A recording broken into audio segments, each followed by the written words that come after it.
148। श्रीमद् गोस्वामी तुलसीदास जी द्वारा लिखित श्री रामचरितमानस उत्तरकांड। काकाभूषण जी ने कहा, जब से श्री रघुनाथ जी ने मुझको अपनाया तब से मुझे माया कभी नहीं व्यापी। श्री हरि की माता ने मुझे जैसे बताया वह सब चरित्र मैंने आपसे कहा है। पक्षीराज गरुड़, अब मैं आपसे अपना निजी अनुभव कहता हूँ। पुराण कहते हैं कि श्री हरि की भक्ति के बिना क्या सुख मिल सकता है। क्या कभी जल के बिना नाव चल सकती है? बिना धरती के भी कहीं पेड़ उग सकता है। वैसे ही श्री राम जी की कृपा के बिना जीव स्वप्न में भी कहीं शांति नहीं पा सकता। सुनिए पक्षीराज, मैंने इसी शरीर में श्री राम जी की भक्ति प्राप्त की है और मेरा मरण भी मेरी इच्छा से ही होगा, परंतु फिर भी मैं ये शरीर नहीं छोड़ता, क्योंकि वेदों ने वर्णन किया है कि शरीर के बिना भजन नहीं होता। पहले मोह ने मेरी बड़ी दुर्दशा की थी। श्री रघुनाथ जी के विमुख होकर मैं कभी चैन से नहीं सोया। अनेकों जन्मों में मैंने अनेकों प्रकार के योग, तप, जप, यज्ञ किए हैं। जगत में ऐसी कोई योनि नहीं है जिसमें मैंने बार बार जन्म नहीं लिया हो। है गोसाई, मैंने सब कर्म करके देख लिया, पर इस जन्म की तरह मैं कभी सुखी नहीं हुआ। मुझे मेरे सारे जन्म याद है, क्योंकि शिव जी की कृपा से मुझे मोह ने नहीं घेरा। है गरुड़, मैंने श्री हरि का अनुपम चरित्र कहीं विस्तार में तो कहीं संक्षिप्त में कहा। श्रुतियों का यही सिद्धांत है कि सब काम भुलाकर श्री राम जी का भजन करना चाहिए। मेरा जीवन और जन्म सफल हो गया। मुझे सदा अपना दास ही जानिए।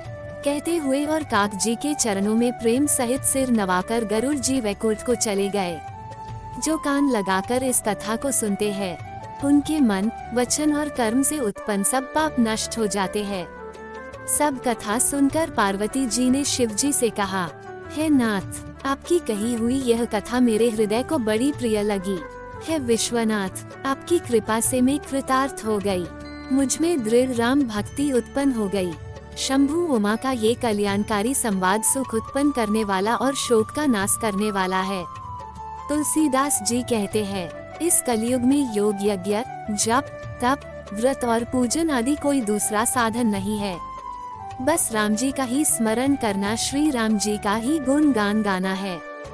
जो मनुष्य रघुवंश के भूषण श्री रामचंद्र जी का ये चरित्र कहते हैं, सुनते हैं और गाते हैं, वो कलयुग के पाप और मन में मल को धोकर बिना ही परिश्रम श्री राम जी के धाम को जाते हैं।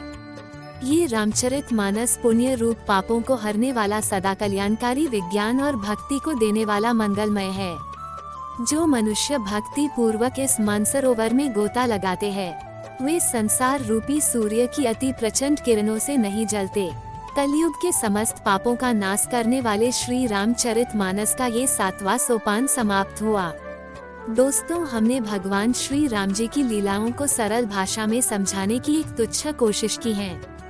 हमने तुलसीदास जी रचित श्री रामचरितमानस को, संपूर्ण रामायण को आपके समक्ष जैसे तुलसीदास जी ने कहा है वैसे ही हिंदी में अनुवाद करके आपको सुनाया है। आज ये श्री रामचरितमानस का आखिरी एपिसोड है। यहाँ पर रामायण कथा का समापन हो रहा है। आपको हमारी कोशिश अच्छी लगी हो तो वीडियो को लाइक कीजिए और चैनल को सब्सक्राइब कीजिए। कमेंट में जय श्री राम लिखिए और हम आगे वाल्मीकि रचित रामचरितमानस को गुजराती और हिंदी में अनुवाद करके आपको सुनाने की कोशिश करेंगे। कृपया हमारे साथ जुड़े रहिएगा। आज तक हमारी इस चैनल को सपोर्ट करने के लिए धन्यवाद। जय श्री राम। दोस्तों, हमने भगवान श्री राम की लीलाओं को सरल भाषा में समझाने की एक तुच्छ कोशिश की है। आपको हमारी कोशिश अच्छी लगी हो तो वीडियो को लाइक कीजिए और चैनल को सब्सक्राइब कीजिए। कमेंट में जय श्री राम लिखिए।